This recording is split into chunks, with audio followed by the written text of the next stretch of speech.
Antes de iniciar, dale like y prepárate para sumergirte en un misterio que te llevará al corazón de una aldea olvidada, donde los susurros guardan secretos que desafían el tiempo y el olvido. ¿Estás listo para escuchar la voz que nunca muere? El silbido en la niebla. Capítulo 1. La casa del bosque perdido. El pueblo de Grey Hollow, en el norte del estado de Washington, estaba cubierto casi todo el año por una bruma espesa. El tipo de niebla que no solo tapa la vista, sino que se mete en los huesos, con ese olor a musgo, humedad, y algo más. Algo que no se podía nombrar con palabras, pero que los perros sentían. Siempre lo sabían.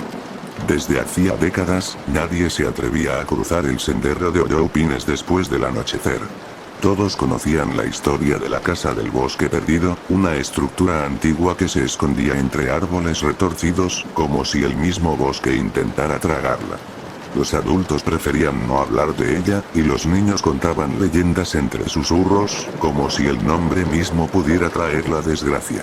Pero siempre hay alguien que no escucha. Elliot Rivers era un estudiante de arquitectura de 22 años, nacido en Seattle. Estaba en Grey Hollow por una pasantía en restauración histórica. Quería ver estructuras antiguas, pero no esperaba encontrar una completamente desaparecida de los registros, excepto por una mención escrita a mano en una bitácora de 1892. Refugio en la niebla, última luz antes del silbido. Elliot estaba fascinado. Más aún cuando descubrió que los planos del pueblo mostraban un camino que no existía en los mapas actuales, uno que desaparecía justo donde la niebla parecía más densa.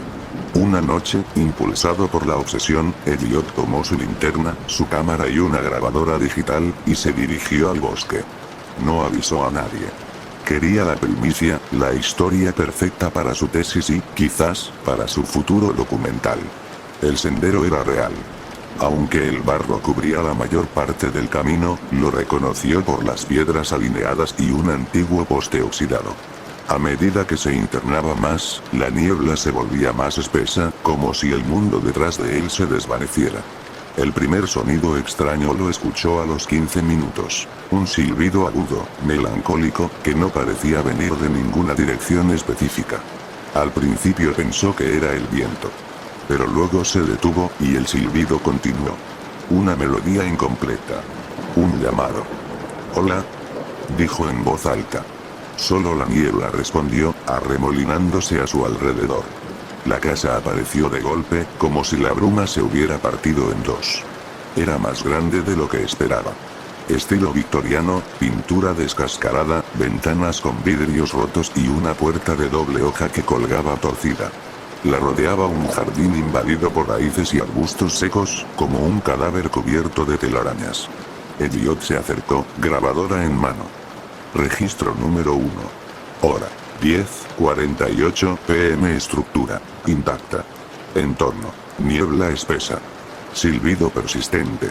Empujó la puerta con un crujido largo, como si la casa despertara después de un sueño de 100 años.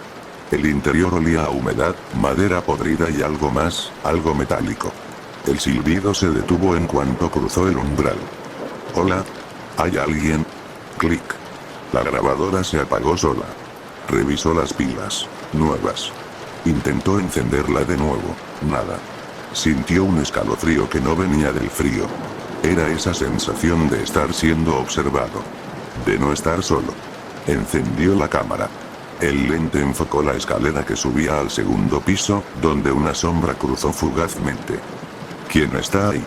Corrió escaleras arriba, pero no encontró a nadie. Solo un largo pasillo con puertas entreabiertas.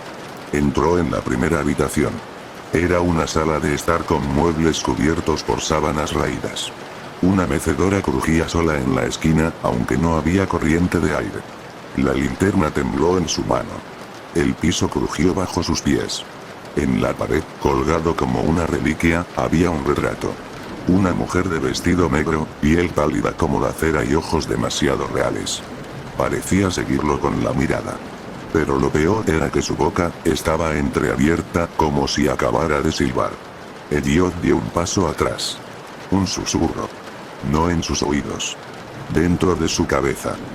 «Devuélvelo», la linterna parpadeó. El retrato sangraba por los ojos. La sangre no era pintura, era fresca. Goteaba hasta el suelo. Elliot quiso correr, pero sus piernas no respondían. «Devuélvelo», repitió la voz, más fuerte, más seca. Antes del amanecer, con un esfuerzo sobrehumano, Elliot salió corriendo del cuarto, bajó las escaleras tropezando y se arrojó fuera de la casa. La niebla ahora era tan espesa que apenas veía sus manos. El silbido regresó, esta vez mucho más fuerte, como si cientos de personas lo hicieran al unísono. Corrió. No importaba hacia dónde. Solo quería salir. La niebla lo tragó. A las 6:03 de la mañana, un guardabosques encontró la cámara de Elliot, tirada a la entrada del sendero, con la tarjeta de memoria intacta. El video mostraba solo niebla, y al fondo, apenas perceptible, una figura borrosa observando a la cámara. Silbando. El silbido en la niebla. Capítulo 2. Ecos en la grabación. La cámara fue llevada al departamento de policía de Gray Hollow. El oficial Tom Henley, un hombre que llevaba más de 30 años patrullando la zona, fue el encargado de revisarla. No era la primera vez que alguien desaparecía en el bosque, pero era la primera vez que encontraban algo tangible. La cámara aún tenía batería, y el archivo de video estaba sin editar. Henley se encerró en su oficina, bajó las persianas, y puso el video en el viejo monitor del cuartel. La grabación iniciaba con Elliot caminando por el bosque, narrando su entrada, mencionando el silbido, describiendo la niebla, como si intentara mantener el control de la situación a través de sus palabras. El oficial tomó nota de todo. Pero a los 15 minutos, algo cambió. El silbido en el video no coincidía con el sonido que uno esperaría en un bosque. No era viento. No era un ave. Era algo más, orgánico. Demasiado humano. Y lo más perturbador, a pesar de que Elliot hablaba normalmente, el volumen del silbido no disminuía ni se interrumpía. Sonaba como si estuviera en una capa diferente del audio, como si no pudiera oírlo. Henley pausó el video y retrocedió. Volvió a escuchar. Silbido constante. Volvió a pausar. Aumentó el volumen. Silbido. Detuvo el video por completo y lo dejó reproduciéndose en segundo plano mientras abría un programa de análisis de sonido. Separó las frecuencias, buscando anomalías. Lo encontró en la pista secundaria de audio. Una frecuencia baja, imperceptible para el oído promedio, que no correspondía a la voz de Elliot ni a los ruidos del bosque. Aplicó un filtro. Lo que salió fue una voz, amortiguada, distorsionada, como si hablara desde el fondo de un pozo. Lo trajiste, lo abriste, él vendrá. Henley se reclinó en su silla, con los pelos del cuello erizados. No dijo nada, pero por primera vez en muchos años, sintió miedo genuino. No era supersticioso, pero algo en esa grabación lo inquietaba profundamente. Llamó a la estación central del condado para solicitar apoyo. Les dijo que habían encontrado una grabación con posibles pruebas de actividad sospechosa, pero no especificó más. Sabía que si decía lo que había escuchado, lo tomarían por viejo loco. Esa noche, Henley no fue a casa. Se quedó en la estación, con el video en bucle. No podía dejar de observar el momento en que la figura aparecía al fondo de la imagen. No se movía. No parecía tener rostro. Solo estaba ahí, mirando. Silbando. Mientras tanto, en el pueblo, comenzaron a suceder cosas extrañas. Primero fueron los perros. Alrededor de las 2 de la mañana, comenzaron a aullar sin motivo aparente. Luego, el alumbrado de la calle principal empezó a parpadear, como si algo interfiriera con la corriente. En las casas más cercanas al bosque, los vecinos reportaron ver sombras largas moviéndose entre los árboles. Una anciana, la señora Dolores Camden, que vivía al final de Cedar Street, llamó al 911 asegurando que alguien había silbado afuera de su ventana durante más de una hora. Cuando los oficiales llegaron, no había nadie. Pero encontraron marcas extrañas en la tierra del jardín. Círculos concéntricos, como si algo se hubiera posado ahí, girando sobre sí mismo. En el hospital local, un niño fue ingresado con una crisis nerviosa. No hablaba. Solo cubría sus oídos y repetía una sola frase: no escuches el silbido.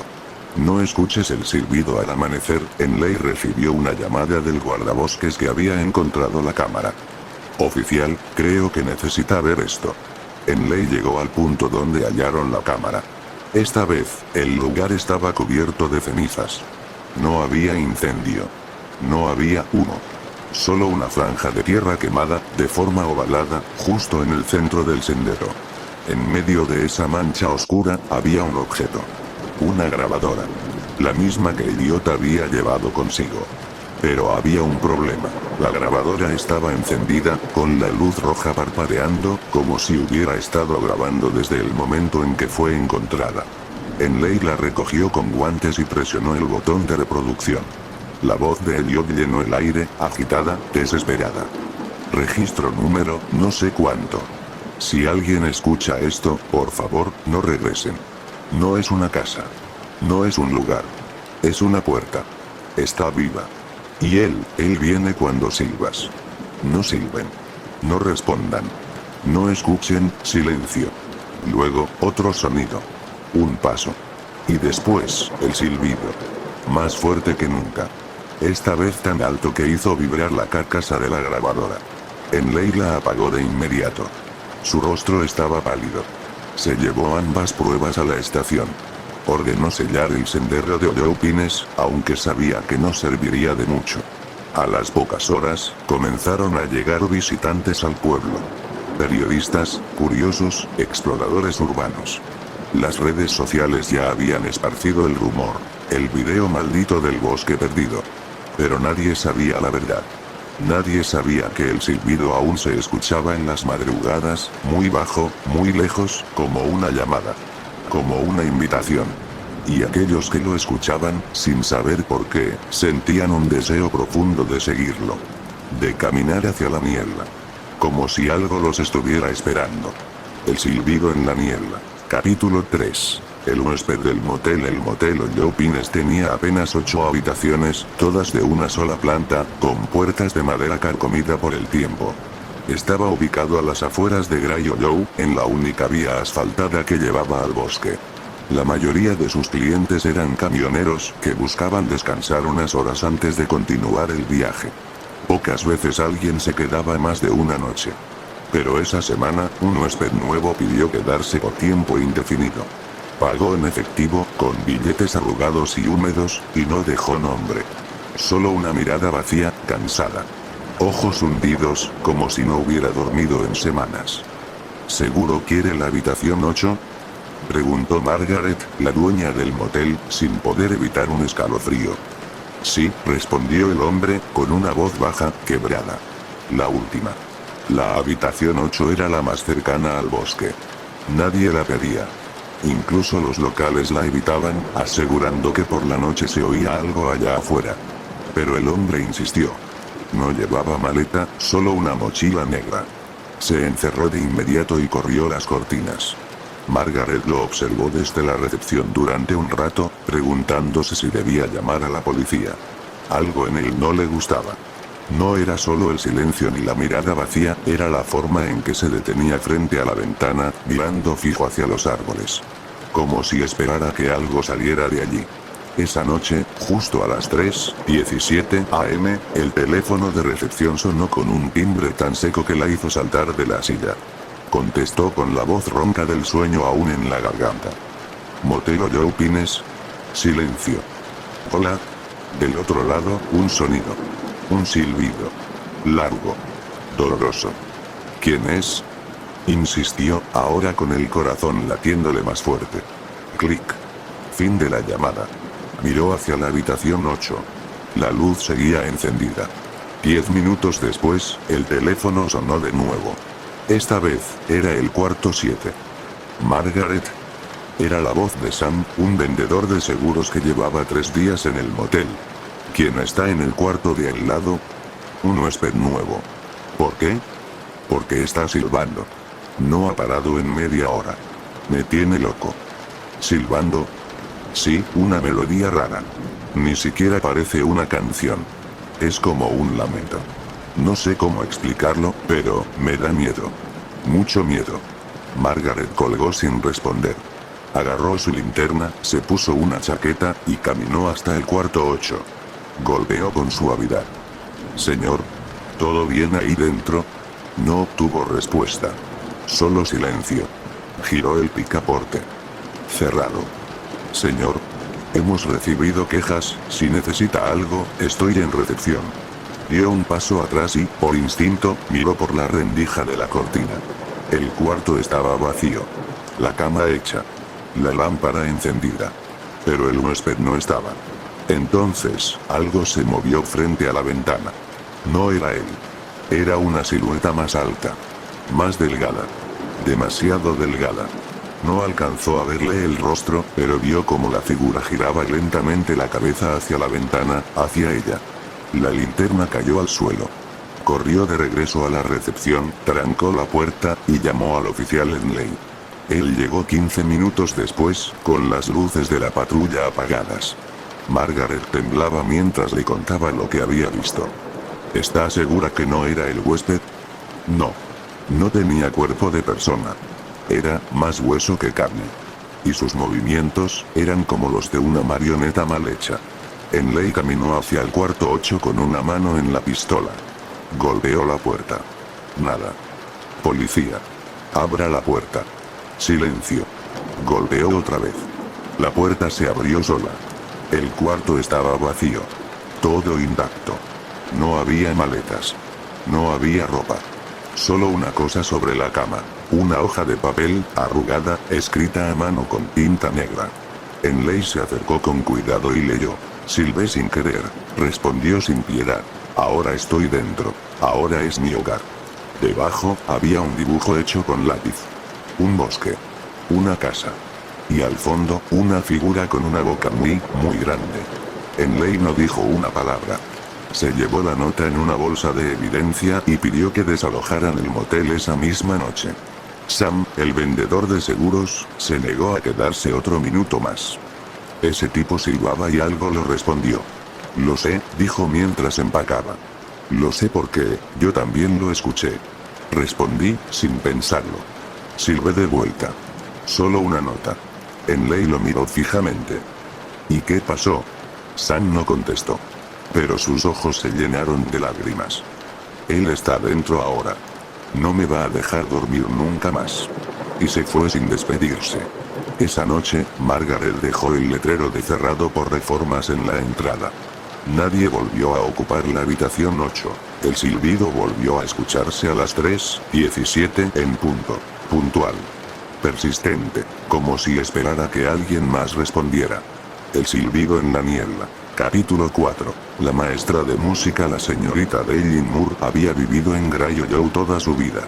Había enseñado música en la escuela primaria durante más de 20 años, y todos en el pueblo la conocían por su voz suave y su extraña habilidad para identificar cualquier melodía con solo escuchar una nota.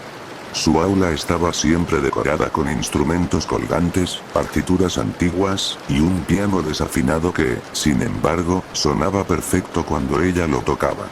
Una mañana de octubre, mientras tomaba su té frente a la ventana, escuchó un silbido. Uno muy leve. Parecía venir del bosque. Agudo, prolongado, como un mensaje en un idioma que no pertenecía al mundo humano. Sintió una punzada de incomodidad en el estómago, pero lo ignoró. Vivía a las afueras del pueblo, y los sonidos del bosque no eran nuevos para ella. Sin embargo, ese silbido tenía algo distinto. No parecía un sonido natural. Parecía que estaba hecho con intención. Cuando llegó a la escuela, intentó concentrarse en sus clases, pero el recuerdo del silbido no la dejaba en paz. Durante el almuerzo, lo silbó sin pensarlo, tratando de replicarlo. Los niños en el comedor dejaron de hablar. Todos al mismo tiempo. La miraron. Algunos con los ojos muy abiertos. Uno de ellos, Timothy, se cubrió los oídos y empezó a llorar. No, no, no, no. No la repita. No lo diga más. Gritó. Adeline se arrodilló a su lado, desconcertada. Timothy, tranquilo, fue solo una nota, el niño temblaba. Mi abuela decía que ese silbido llama a alguien. Al que vive en la niebla. Si lo repites, él se acerca. La maestra intentó calmarlo, pero su propio corazón latía más rápido de lo normal. Esa noche, volvió a su casa con la cabeza llena de pensamientos. Se sentó en el piano, buscando distraerse, y tocó una serie de notas graves. Pero sin querer, sus dedos replicaron la melodía del silbido. Fue algo involuntario, como si sus músculos recordaran algo que su mente no. Las cuerdas del piano vibraron de forma extraña. El aire en la habitación cambió. Se hizo más espeso. Más denso. Volvió a sonar el silbido. Esta vez, dentro de la casa. Adeline se levantó de golpe, respirando agitadamente. Caminó hacia el pasillo, y lo vio. Al final del corredor, parado junto al perchero, había una figura alta y delgada. No tenía rostro. Solo una boca alargada y oscura, como un agujero. Estaba completamente inmóvil, pero la casa entera vibraba con el sonido de su silbido. Adeline retrocedió, tropezando con la alfombra. La figura no se movió. El silbido seguía. Más fuerte. Más agudo. Cerró los ojos. Y el sonido desapareció. Cuando los abrió, ya no había nadie. El pasillo estaba vacío. Todo en su lugar. Solo su respiración agitada y el eco de la melodía en su cabeza. No durmió esa noche. Pasó las horas sentada frente al piano, sin tocar una sola tecla. Miraba hacia la puerta cada tanto, temiendo que el visitante regresara. A la mañana siguiente, fue a la biblioteca del pueblo. Pidió los archivos antiguos sobre leyendas locales. No era una mujer supersticiosa, pero algo dentro de ella le gritaba que todo aquello no era una coincidencia. Entre recortes de periódicos amarillentos y diarios olvidados, encontró una mención. De 1911. El silbador. Criatura de la niebla. Nadie conoce su forma exacta, pero todos coinciden en su sonido, un silbido que se pega a la mente. Aparece cuando alguien repite su melodía. No entra si no es llamado. Pero una vez invitado, nunca se marcha. Otro fragmento, más adelante, decía: los niños de Hollow Pines desaparecieron después de practicar una pieza musical que imitaba el silbido. La partitura fue destruida. Nadie debe tocarlo. Nadie debe enseñarlo. Adeline cerró el libro con las manos temblorosas. La partitura no estaba ahí, pero su mente ya la conocía. La había replicado sin pensarlo. Y ahora, el silbador sabía que ella lo conocía. De regreso a casa, encontró la puerta entreabierta. Sabía que la había cerrado. Cada cerradura. Cada pestillo. Entró lentamente, conteniendo la respiración. El piano estaba abierto. Y alguien había escrito sobre las teclas con marcador rojo: toca. O escucha. Sobre el atril del piano, había una hoja de papel nueva. Blanca. Impecable. La partitura del silbido. No era una imitación. Era la misma que había visto en sus sueños. El mismo orden de notas. Las mismas pausas. Era como si alguien hubiera entrado en su cabeza y lo hubiera extraído directamente desde allí. Adeline retrocedió hasta la cocina, agarró su celular y llamó a la policía. Pero la llamada nunca se conectó. Solo escuchaba un pitido prolongado. Luego, el silbido. Por el altavoz. Como si el silbador estuviera al otro lado de la línea. Tiró el teléfono. Esa noche, escribió una carta. Explicó todo. Lo que vio. Lo que escuchó. Lo que sentía. La dejó en su escritorio. A la mañana siguiente, no se presentó en la escuela. El director envió a alguien a su casa. No la encontraron. El piano estaba cerrado. Las teclas limpias. Sin marcas. La partitura, desaparecida. Pero en la mesa, junto a la taza de té vacía, había un objeto que no pertenecía a la casa. Una flauta de hueso, con marcas talladas en forma de círculos concéntricos. Y una sola palabra escrita en la base: escuchaste el silbido en la niebla. Capítulo 5. El guardabosques sin rostro. Thomas Weller conocía cada centímetro del bosque que rodeaba a Gray Hollow. Era el guardabosques principal desde hacía 16 años, y antes de él, su padre había ocupado el mismo puesto. Para Thomas, Hollow Pines no era solo un bosque, era su casa, su templo, su herencia. Había patrullado sus senderos bajo tormentas, nieve y cielo sin luna, sin jamás sentir miedo. Hasta ahora. Los rumores sobre los silbidos habían empezado a esparcirse como una infección. Primero entre los niños. Luego entre los residentes mayores. Después en los medios, que usaban frases como leyenda urbana local o histeria colectiva. Pero Thomas no creía en leyendas. Creía en hechos. Y los hechos eran que las huellas que aparecían cada madrugada en las zonas cerradas del bosque no correspondían a ningún animal conocido. Y que el equipo de monitoreo había captado sonidos anómalos, similares a un silbido humano, en horarios exactos. Siempre a las 3:17 am una noche, con el cielo cubierto de nubes y el aire cargado de electricidad, Thomas decidió investigar. Caminó hasta el corazón del bosque con su linterna, una escopeta en la espalda y su viejo perro, Rocco, siguiéndolo de cerca. Había apagado su radio y no había avisado a nadie. No quería testigos. Solo respuestas. El sendero desaparecía a los pocos metros, cubierto por la maleza. Era como si el bosque mismo hubiera crecido para ocultar el camino. Thomas avanzó guiado por su memoria. Sabía a dónde quería llegar. Al claro donde, según los mapas antiguos, alguna vez estuvo construida una casa. La misma de la que hablaban los rumores. La misma donde desapareció Elliot Rivers. Durante más de una hora no pasó nada extraño. Pero en el límite del claro, el perro se detuvo en seco. Gruñó. Luego gimió. Vamos, Rocco, dijo Thomas. El perro no se movió. Empezó a temblar. Luego se echó al suelo y se tapó el hocico con las patas. Fue entonces cuando comenzó. El silbido. No era agudo. No era grave. Cambiaba cada segundo, como si la melodía se ajustara al latido del corazón de quien la escuchaba. Thomas sintió un cosquilleo en el cuello, como si algo invisible soplara detrás de su oreja. Apuntó la linterna hacia el claro. Estaba vacío. Pero en el aire había algo espeso. No niebla. No humo. Era como una ondulación, una distorsión del espacio, como si el bosque estuviera respirando. El silbido se interrumpió de golpe. Silencio absoluto. Ni ranas, ni insectos, ni viento. Thomas sintió que no debía avanzar. Pero lo hizo. Dio 3 pasos al frente. Y entonces lo vio. Una figura. De pie. No detrás de los árboles, sino justo en medio del claro. Alta. Inmóvil. Como si lo esperara. No tenía rostro. Solo una superficie lisa, como una máscara de porcelana sin rasgos. Pero donde debería estar la boca, se abría una grieta negra, larga, que parecía susurrar aún sin emitir sonido. Thomas retrocedió. Levantó la escopeta. No apuntó. No disparó. Solo la sostuvo como un niño sostiene una manta cuando tiene miedo. La figura dio un paso. No hizo ruido. Luego otro. El suelo no crujía bajo sus pies. Era como si flotara, o como si el mundo se acomodara para no estorbarle. Thomas quiso gritar, pero no pudo. La figura levantó la mano derecha. No tenía dedos. Solo una prolongación afilada, como una vara de hueso.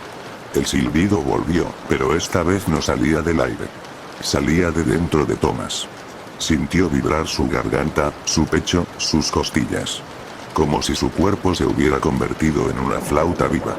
Cada respiración era una nota. Cada latido, un ritmo. No podía moverse. No podía cerrar la boca. Cayó de rodillas.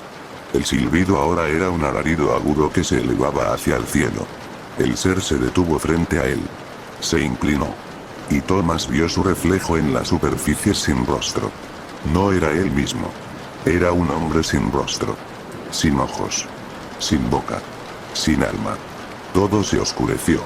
A la mañana siguiente, un equipo de rescate fue enviado al bosque. Lo encontraron en el centro del claro, sentado, con la espalda recta, los ojos abiertos y la boca cerrada. No respondió a su nombre. No reaccionó a los estímulos. Solo murmuraba, muy bajo, como si su garganta estuviera aprendiendo a hablar de nuevo. Silbidos entrecortados.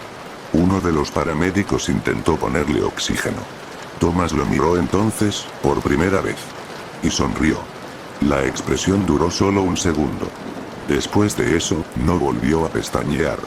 Fue trasladado al hospital psiquiátrico del condado, donde lo catalogaron como catatónico con episodios motores aislados.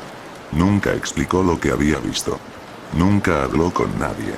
Solo, algunas noches, cuando todos dormían, se levantaba de la cama, caminaba hasta la ventana del pabellón, y silbaba. El silbido en la niebla. Capítulo 6. Los registros de la estación meteorológica en la cima de la colina de Grayollow, donde el bosque se desvanecía en praderas empinadas, se encontraba la vieja estación meteorológica. Construida en 1957, aún operaba con sus antenas oxidadas y sus instrumentos semimanuales. Nadie le prestaba mucha atención. En los últimos años, el trabajo había sido casi simbólico, y el encargado, Harold Crane, era un hombre solitario que prefería hablar con las nubes antes que con personas. Harold había trabajado en la estación desde hacía más de 30 años. Dormía en un cate en la sala de monitores, leía libros antiguos sobre atmósferas y tormentas, y anotaba cada pequeña variación en sus registros de papel.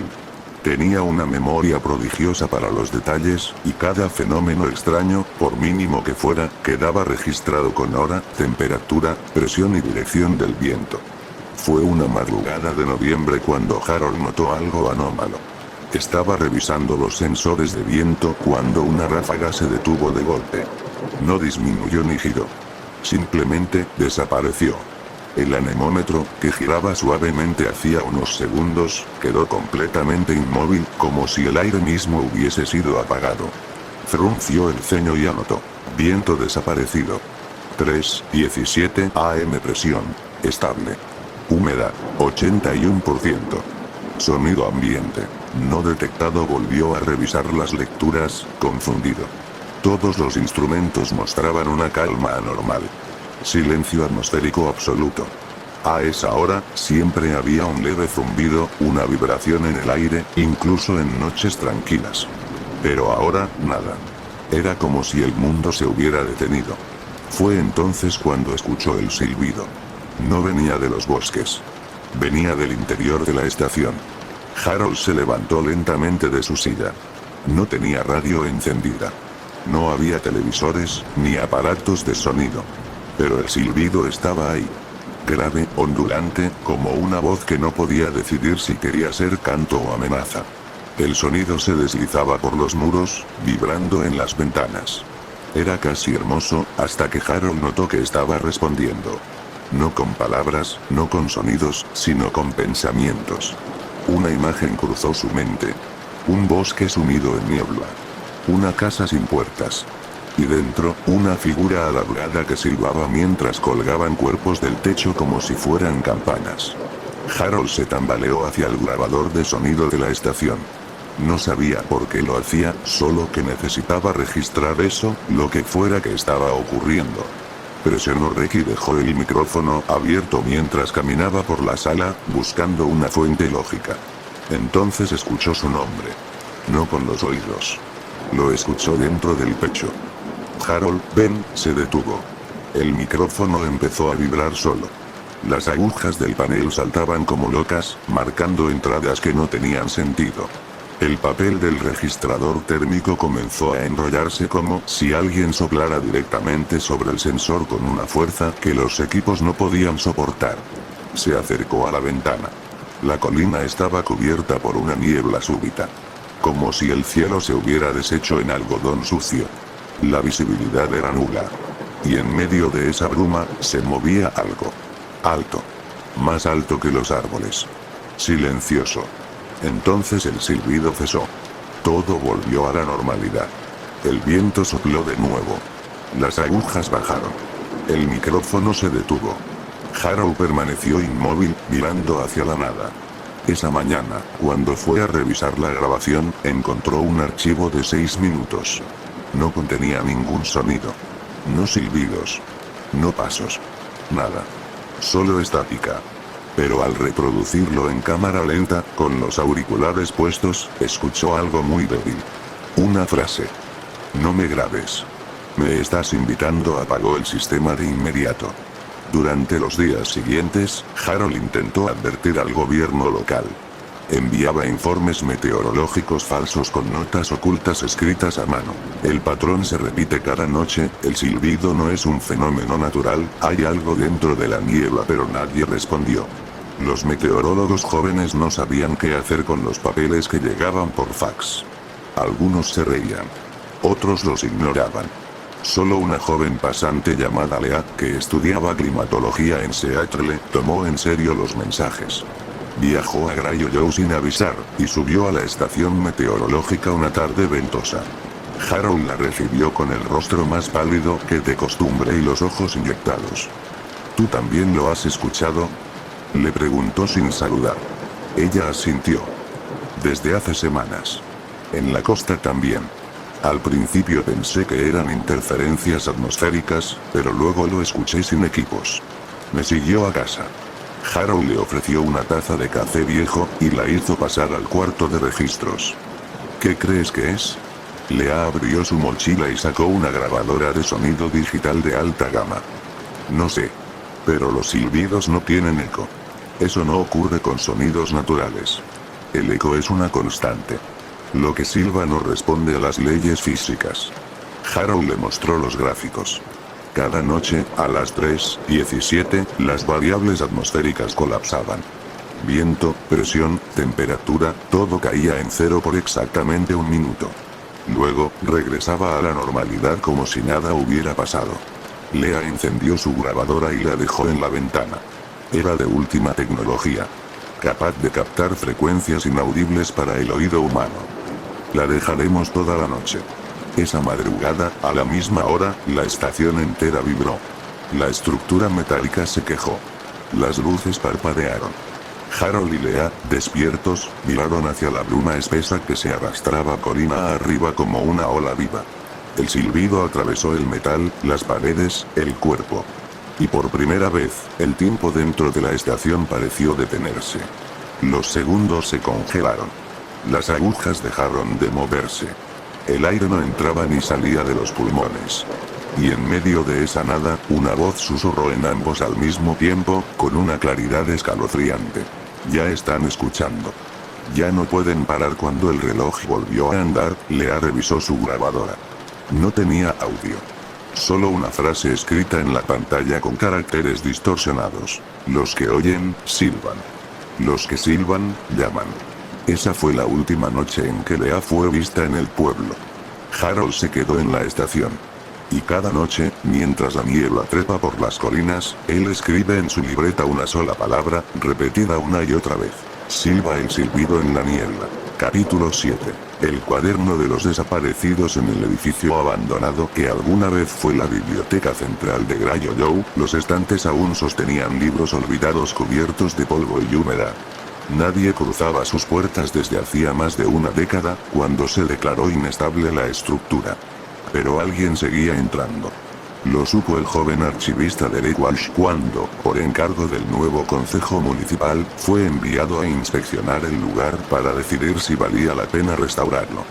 Derek era meticuloso, callado, de esos que prefieren hablar con documentos antes que con personas. El trabajo en Grayojou parecía sencillo: registrar, fotografiar y catalogar. Pero al tercer día de exploración, en el sector más antiguo del sótano, encontró una caja de madera sin etiquetar, cerrada con una cuerda vieja y un nudo doble. La curiosidad venció al protocolo. Dentro había un cuaderno negro, de cubierta de cuero agrietado. No tenía título, ni autor. Las páginas estaban escritas a mano con tinta azul ya desvaída, en una caligrafía temblorosa pero ordenada. El título, en la primera hoja, era claro: Los que se fueron silbando. Derek pasó la página. El primer nombre: Elliot Rivers. Fecha: 4 de octubre. Última hora registrada: 3:17 am. Al lado, una breve nota: silbó 2 veces. Grabadora intervenida. Derek frunció el ceño. Había oído el nombre de Elliot. Era el joven que desapareció en el bosque. Pero ese caso tenía más de un año. ¿Quién habría hecho este registro? Siguió leyendo. Adeline Moore. 22 de octubre. 3:17 am. Tocó la melodía completa. Obedeció la nota Thomas Weller. 28 de octubre. 3:17 am. Fue llamado por el viento. No resistió la visión. Había una lista completa de nombres, algunos conocidos, otros no. Algunos tachados, otros con signos extraños al lado. Círculos, espirales, símbolos que no pertenecían a ningún idioma que Derek reconociera.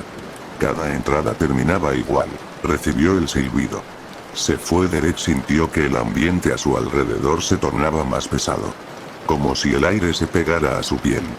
Cerró el cuaderno con manos temblorosas y miró a su alrededor. Todo estaba en silencio. Demasiado silencio.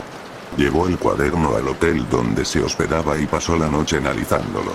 Cada nombre, cada fecha, cada símbolo. Había patrones. Todos desaparecían un día martes o jueves. Todos a las 3:17 am y todos, según las notas, habían escuchado o respondido al silbido. Encontró un nombre subrayado con fuerza. Lea Morel. 12 de noviembre. Escuchó desde la estación. Grabadora eliminada. Desaparecida en niebla densa. Lea era la joven pasante mencionada en algunos rumores locales. Nadie había confirmado su desaparición oficialmente. Derek buscó en los periódicos de la zona, pero no encontró ningún registro. Volvió al cuaderno. Pasó la página. Y vio algo que lo paralizó. Derek Walsh. Entrada en blanco. Hora. No había fecha ni nota. Solo su nombre. Escrito con la misma letra temblorosa. El mismo color de tinta. El cuaderno cayó al suelo. Derek lo recogió con cuidado. Volvió al hotel y trató de no dormir. Pero el cansancio lo venció. Se despertó a las 3:16 am. Exactamente un minuto antes. En completo silencio. El reloj no hacía ruido. No había coches afuera. Ni grillos. Ni viento. Y entonces escuchó el primer silbido. Leve. Lejano. Derek contuvo la respiración. No se movió. El segundo silbido fue más cercano. Sintió que algo se acercaba por el pasillo del hotel. No pasos. No sombras. Solo una presencia. Como si el aire se contrajera a su alrededor, como si la temperatura bajara lentamente en círculos concéntricos, envolviéndolo. El tercer silbido sonó justo afuera de su habitación. Derek se levantó y corrió hacia el escritorio. Abrió el cuaderno. Buscó una página en blanco y escribió con rapidez. No respondí. No respondí. No respondí. El silbido cesó. El aire volvió. La vida regresó al hotel. El reloj marcaba las 3:18 am. Había sobrevivido. Durante el día, Derek intentó contarle a alguien lo sucedido, pero las palabras no salían. Cada vez que trataba de decirle el silbido, su garganta se cerraba y sentía náuseas. Como si algo le prohibiera hablar de ello. Así que volvió a la biblioteca. Y dejó el cuaderno exactamente donde lo encontró. Pero antes de marcharse, escribió una última nota al pie de su nombre. Fui llamado. Pero no contesté. Aún resisto. No sé por cuánto esa noche, la biblioteca ardió en llamas. Nadie supo cómo comenzó el incendio. Derek fue interrogado, pero no se halló evidencia en su contra. Desde entonces, duerme con tapones en los oídos, y cada noche, antes de cerrar los ojos, susurra una frase como un mantra desesperado. No escucho. No respondo. No sirvo porque en lo más profundo de su ser, sabe que si vuelve a oír esa melodía, aunque sea una sola nota, no podrá evitar contestar. El silbido en la niebla. Capítulo 8. La cámara de los perdidos. El sótano de la antigua estación de tren de Grayollow había permanecido cerrado por más de 40 años. Desde que el servicio ferroviario fue suspendido tras el descarrilamiento del 82, nadie bajaba allí. Las puertas estaban soldadas desde adentro y las escaleras habían colapsado con el tiempo. Pero una tarde nublada, durante unas obras municipales para instalar una nueva línea de drenaje, los trabajadores descubrieron una entrada secundaria cubierta por tierra y raíces. Los ingenieros notificaron al ayuntamiento, pero antes de que pudieran asegurar el acceso, 3 adolescentes del pueblo se colaron por la noche. Querían explorar. Querían grabarlo todo para sus redes. Uno de ellos llevaba una cámara GoPro. Solo uno regresó. Jonah Clark llegó a su casa con los zapatos cubiertos de lodo, las manos ensangrentadas y la cámara atada al pecho con una cuerda improvisada. Su madre lo encontró en la puerta a las 4:03 am, sentado en el umbral, con la mirada vacía. ¿Dónde están los otros?, le preguntó entre gritos y lágrimas, mientras lo sacudía. Pero Jonah solo repetía una frase, una y otra vez. No debimos silbar. No debimos silbar. No debimos, fue llevado al hospital y sedado. La policía tomó la cámara y revisó el contenido. El archivo de video duraba más de 1 hora. Al principio, era todo risas, bromas adolescentes, y grabaciones en infrarrojo de pasillos cubiertos de polvo. Pero a los 23 minutos, algo cambió. Los 3 chicos llegaron a una puerta de metal oxidado, con símbolos tallados a cuchillo, círculos y líneas cruzadas. Uno de ellos, entre risas, silbó. Una nota larga. Afinada. La puerta se abrió sola. Del otro lado, una cámara grande, cilíndrica, con paredes de piedra. No había ventanas. No había luz. Pero sí había espejos. Decenas de ellos, colgados de cables en el techo, flotando como péndulos inmóviles. Al fondo de la sala, una figura. Alta. Inmóvil. No se distinguía su rostro. Solo el contorno de una túnica que parecía moverse sin viento.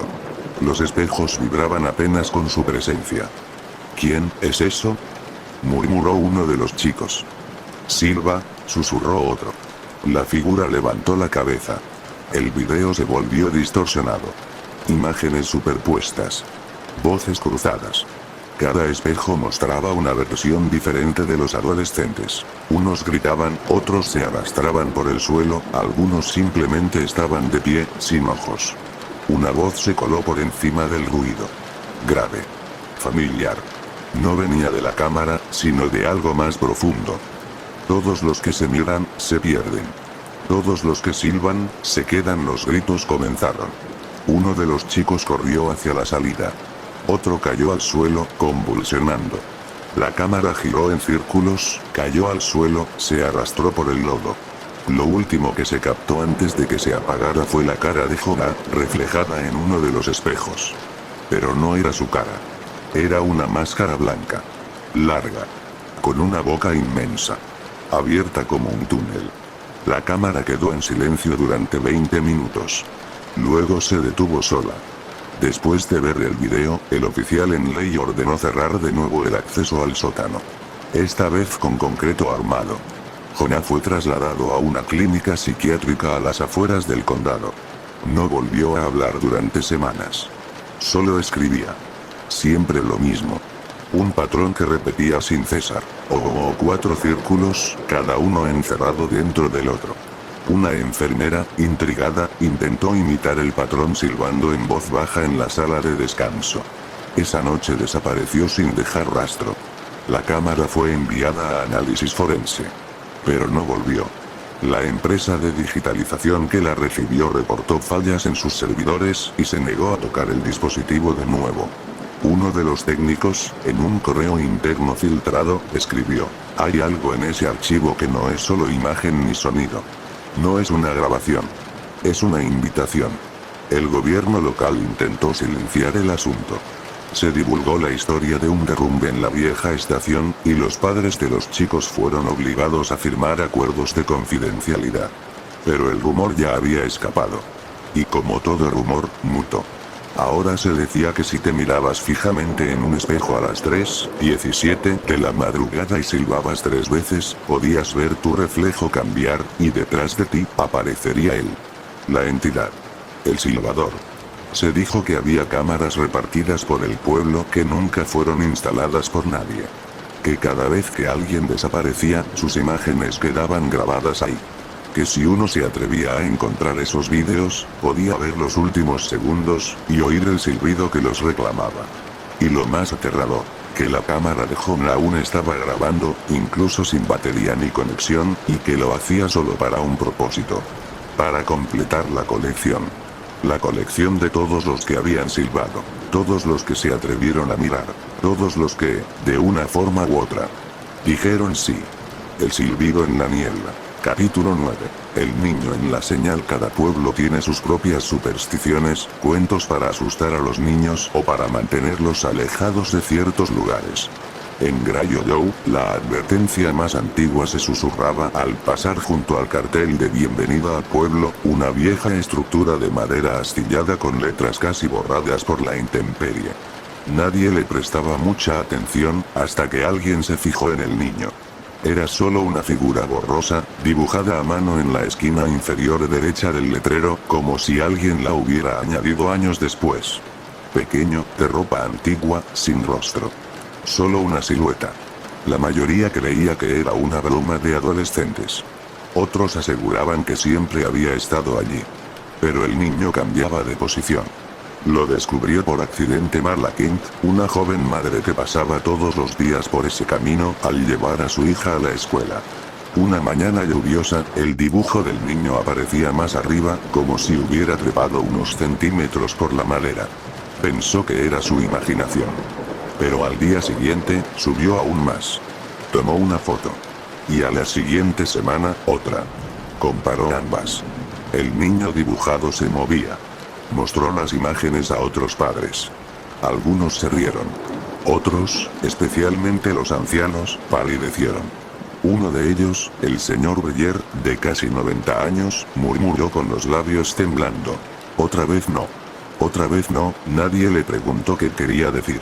A Marla se le heló la sangre. Esa noche, revisó las fotos detenidamente. Amplió el área del niño y notó un detalle perturbador. En cada imagen, la silueta parecía tener más rasgos. Primero solo era una forma. Luego, aparecieron los pliegues de una chaqueta. Después, dedos. Finalmente, algo que parecía una boca. Una boca abierta. Y un punto negro donde debería estar el oído. El siguiente paso fue automático. Marla investigó.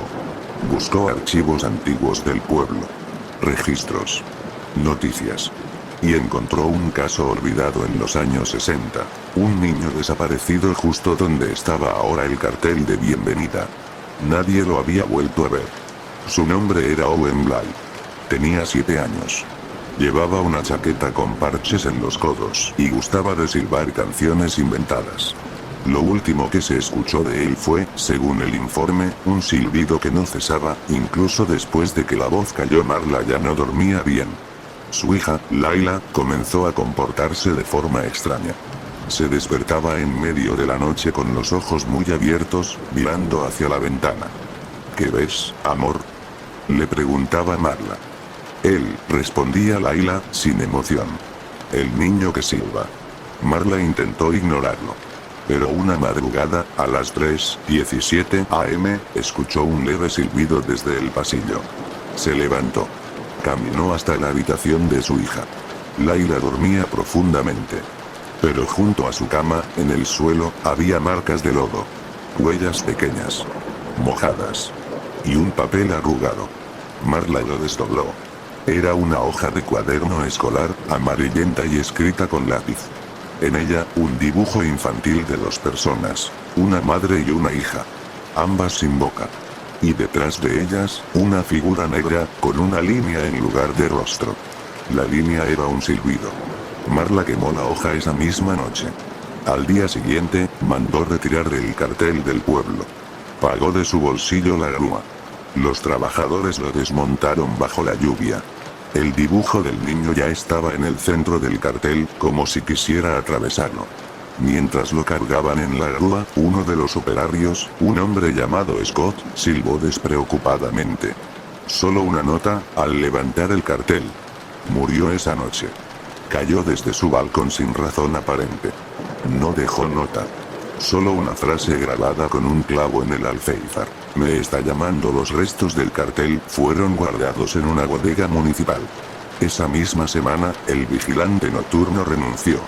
Dijo que escuchaba pasos de niño dentro del depósito, y que alguien silbaba desde el interior de los paquetes cerrados.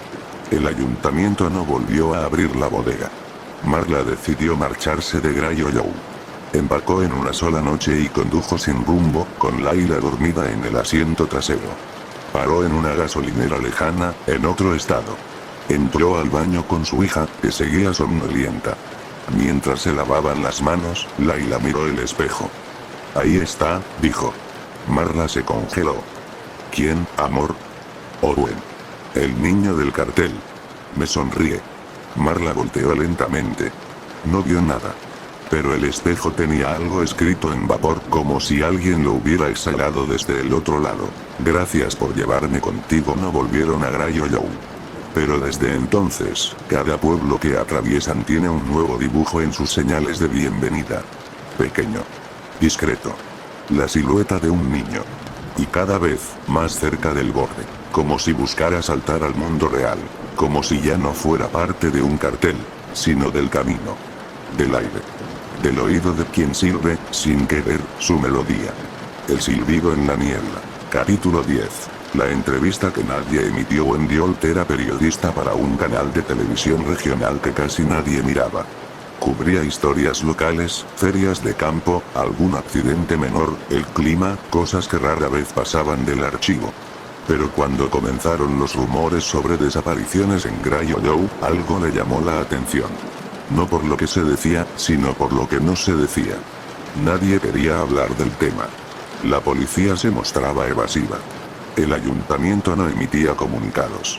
Y los lugareños bajaban la voz al mencionar palabras como silbido, 317, el del bosque o el niño de la señal.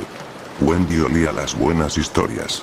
Y esta tenía el aroma oscuro de algo grande, oculto, peligroso. Viajó a Grey Hollow un viernes por la tarde con un camarógrafo joven, Leo, y un maletín lleno de equipos de grabación. Su objetivo era entrevistar a Thomas Weller, el ex guardabosques internado en una clínica psiquiátrica. Había conseguido acceso especial gracias a una solicitud de investigación formal. El director del centro les advirtió. No obtendrán mucho. No habla. No responde. Solo silba.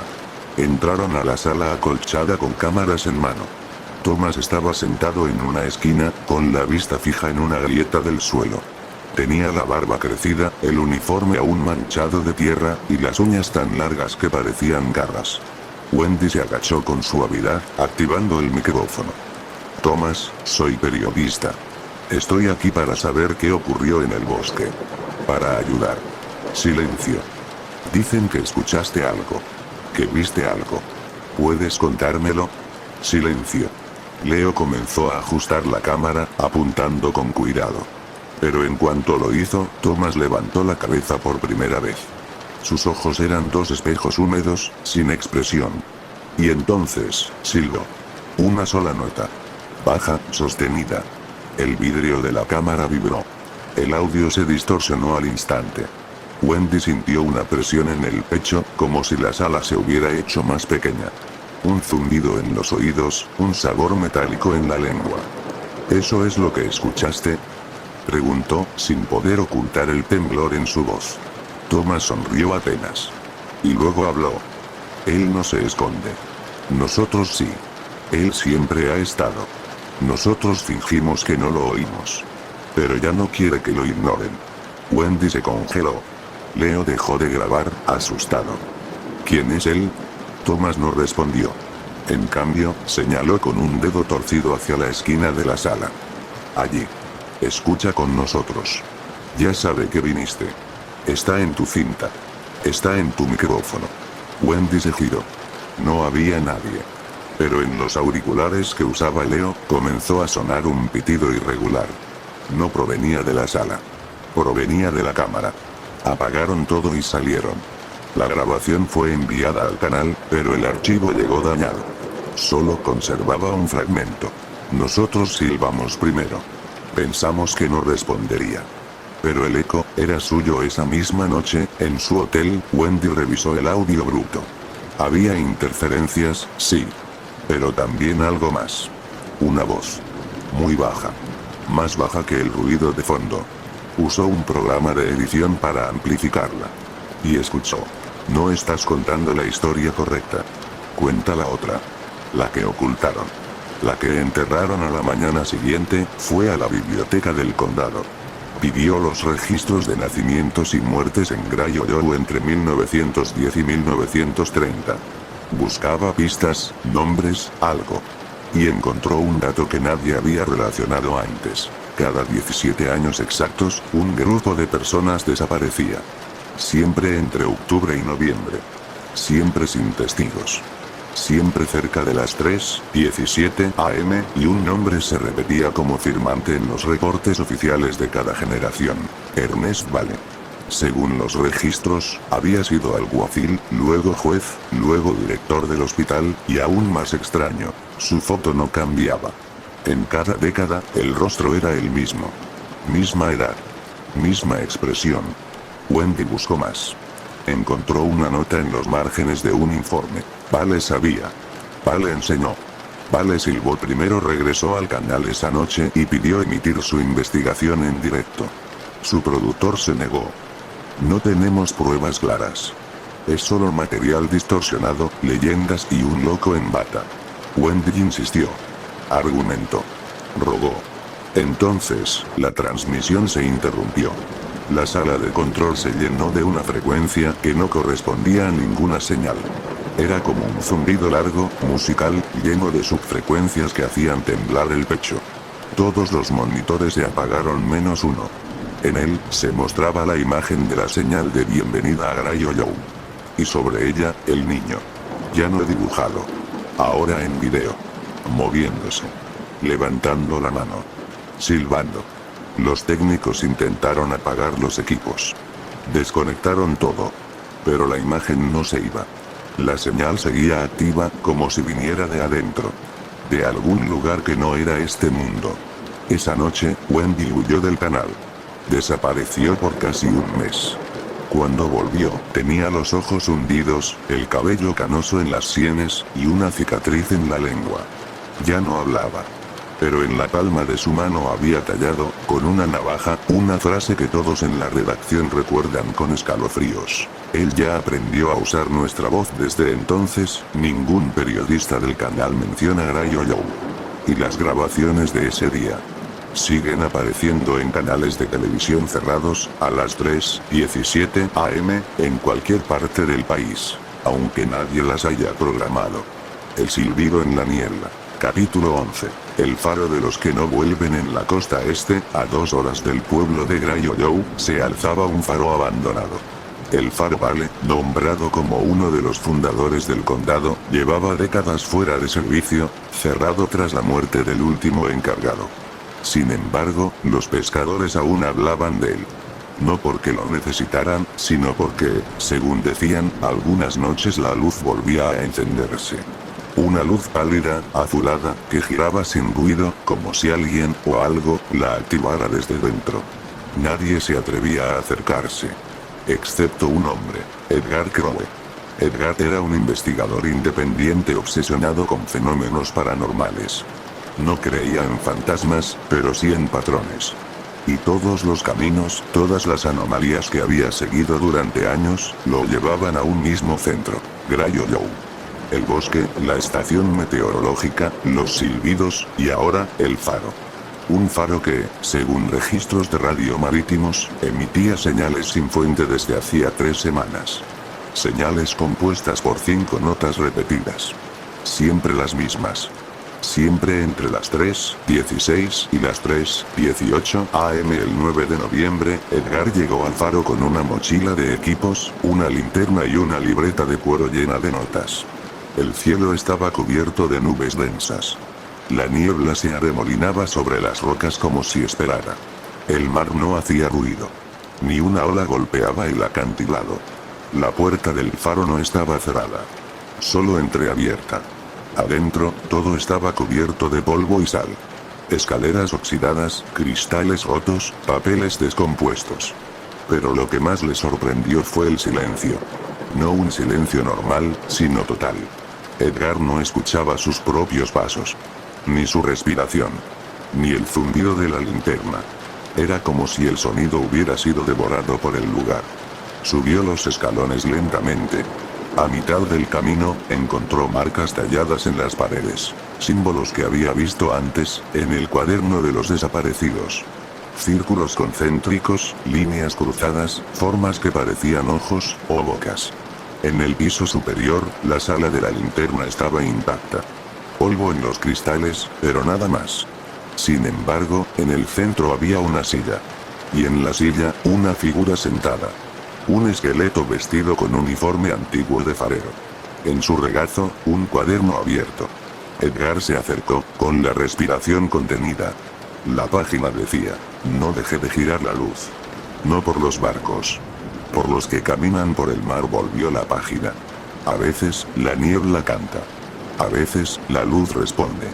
A veces, uno de ellos sube en la última hoja, solo había un dibujo. Un ojo, abierto en el centro de una espiral, con una línea de puntos que salían de él, como una melodía visual. Edgar giró hacia la ventana. Desde allí, podía ver la niebla formándose en espirales lentas, como si danzara al compás de un sonido inaudible. Sintió la presión en el pecho. Y entonces, escuchó el silbido. Primero desde abajo. Luego desde dentro. Luego, desde los cristales. No era viento. Era una nota sostenida, creciente, que hacía temblar el metal.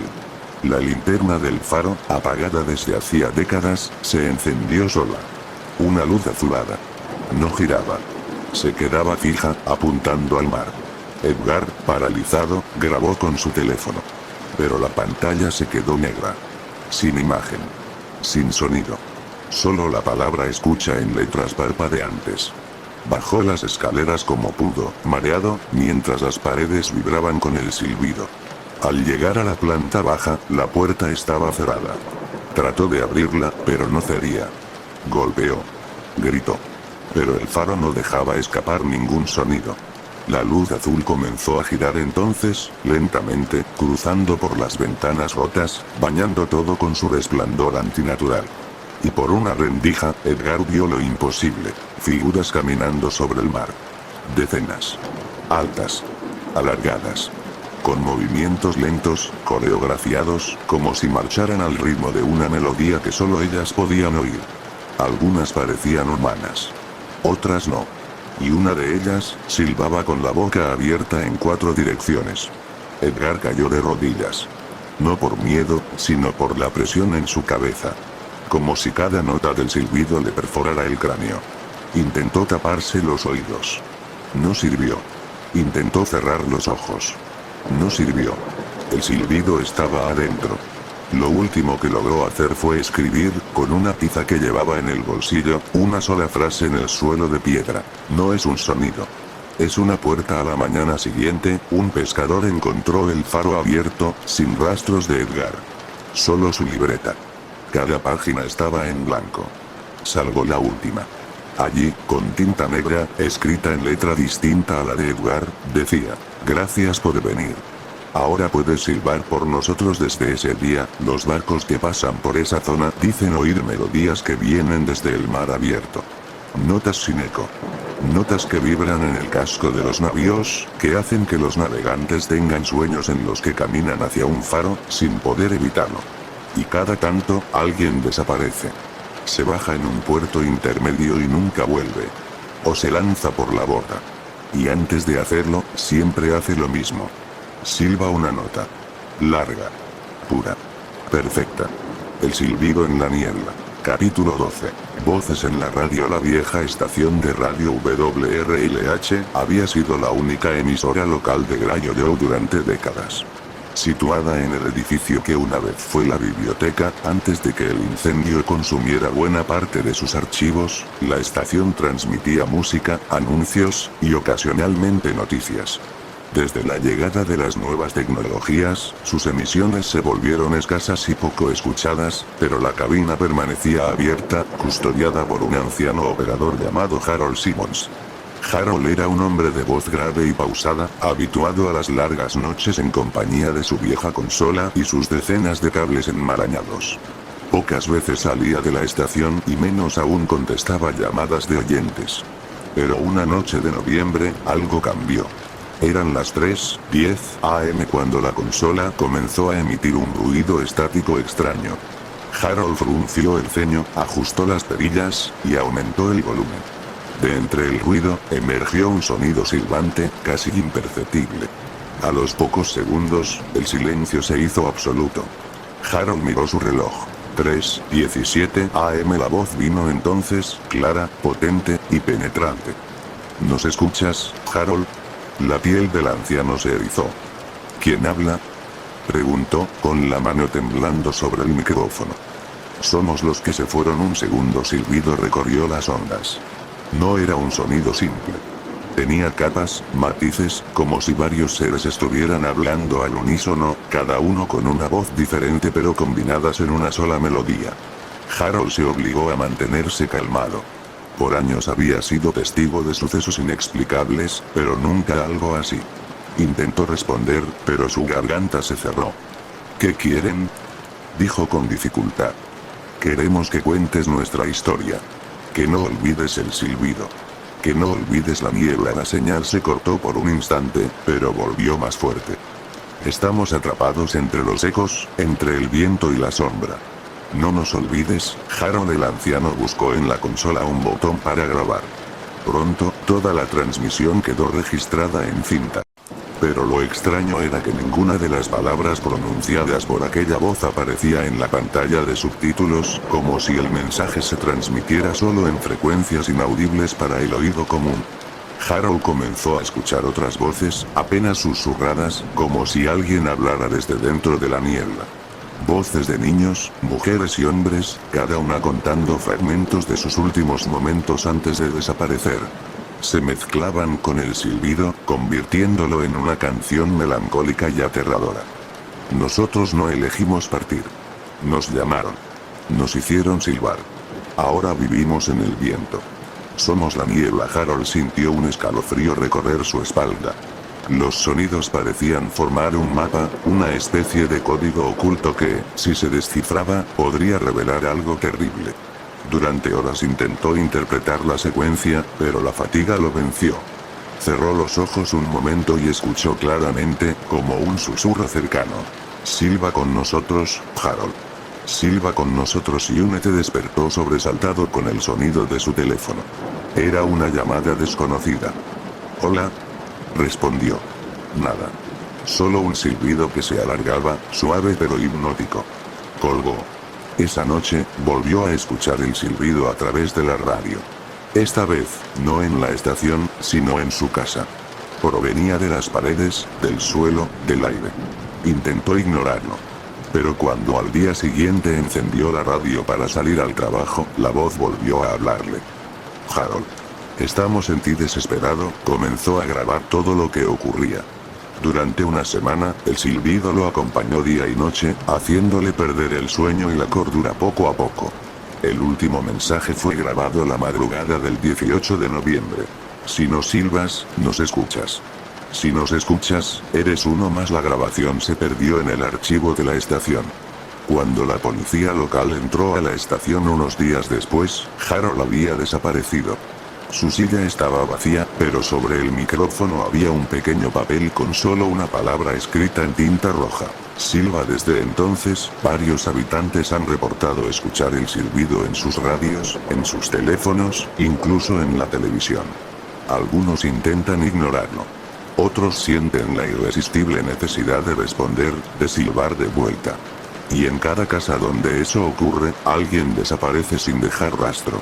El eco del silbido continúa viajando en el viento. Invitando. Llamando. Esperando. El silbido en la niebla. Capítulo 13.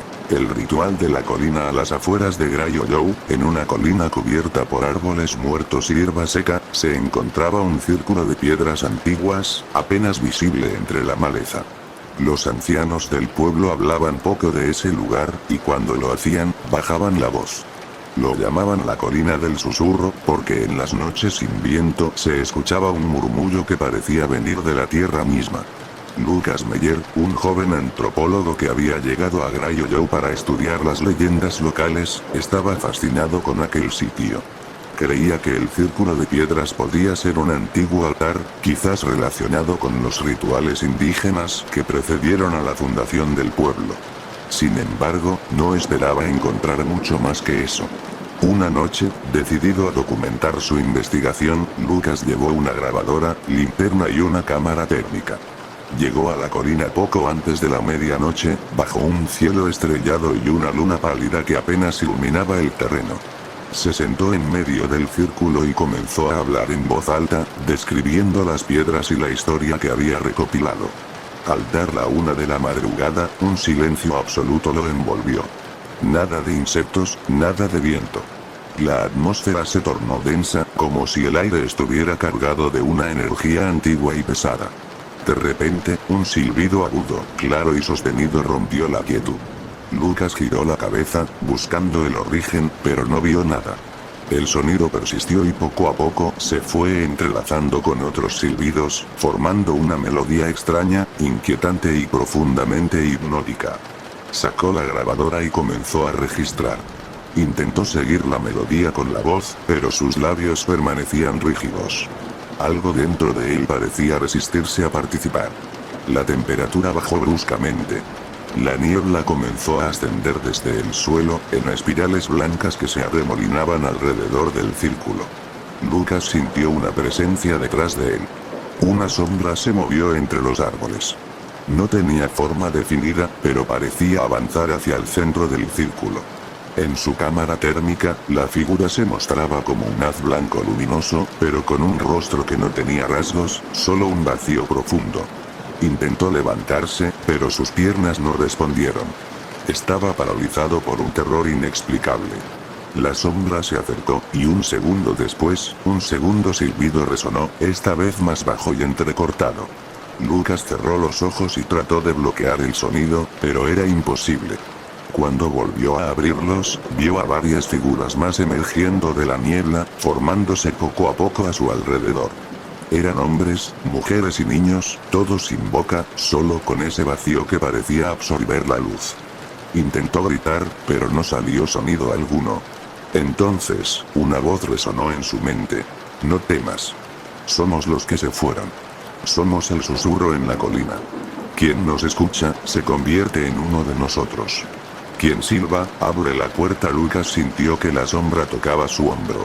Su cuerpo fue invadido por un frío insoportable. Recordó entonces los relatos del pueblo sobre un antiguo ritual, un pacto sellado hacía siglos para proteger la aldea de una maldición. Se decía que, cada cierto tiempo, un elegido debía ofrecer su voz y silbar para calmar a los que viven en la niebla. Si no se hacía, la oscuridad reclamaría a todos.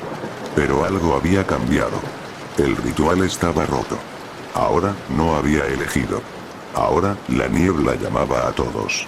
Lucas intentó moverse, luchó contra el frío, contra la parálisis. Pero era inútil. Sintió que la sombra le arrancaba el aliento, le robaba la voz, y que un silbido brotaba de su garganta. No era su silbido. Era el silbido. El ritual continuaba. Un último pensamiento cruzó su mente antes de desaparecer. La colina no es un altar para nosotros.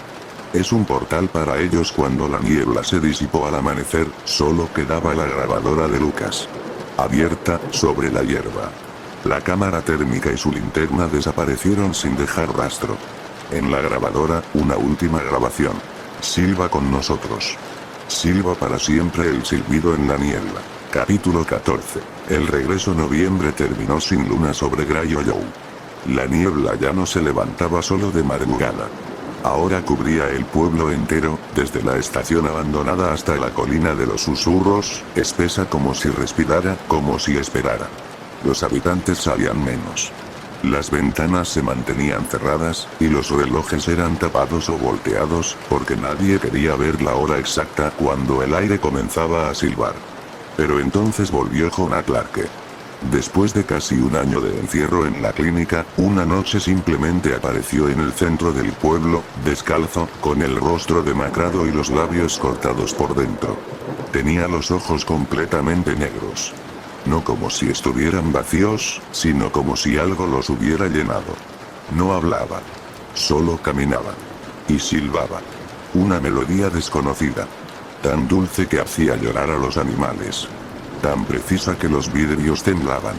Lo siguieron primero los niños. Después los ancianos.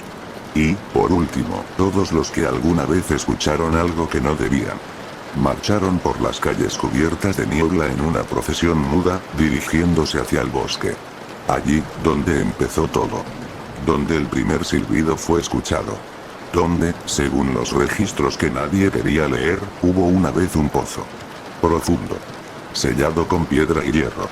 Y un mensaje grabado en su borde. No silbes en la oscuridad. Jonah extendió sus brazos. Silbó una última nota. Una larga, que pareció romper el aire. Y entonces, el suelo tembló. Las ramas crujieron. El pozo se abrió. De él no salió fuego. Ni criaturas. Solo un viento.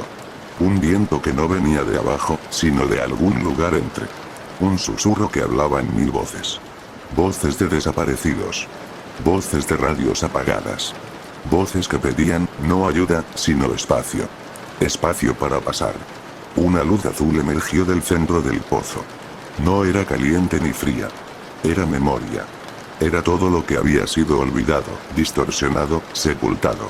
La procesión no dudó. Uno a uno, saltaron al pozo, como si respondieran a un llamado innegociable. Como si la melodía los hubiera reescrito desde dentro. Cuando fue el turno de Jonah, miró hacia atrás. En su rostro no había dolor. Solo aceptación. Y entonces, silbó por última vez. El viento se detuvo. La niebla se disipó. Y el pueblo quedó en un silencio absoluto. Un silencio que no era paz. Era ausencia. Días después, llegaron investigadores. No encontraron a nadie. Ni cuerpos. Ni pertenencias. Solo un pueblo congelado en el tiempo. Las luces aún encendidas. La comida servida en las mesas.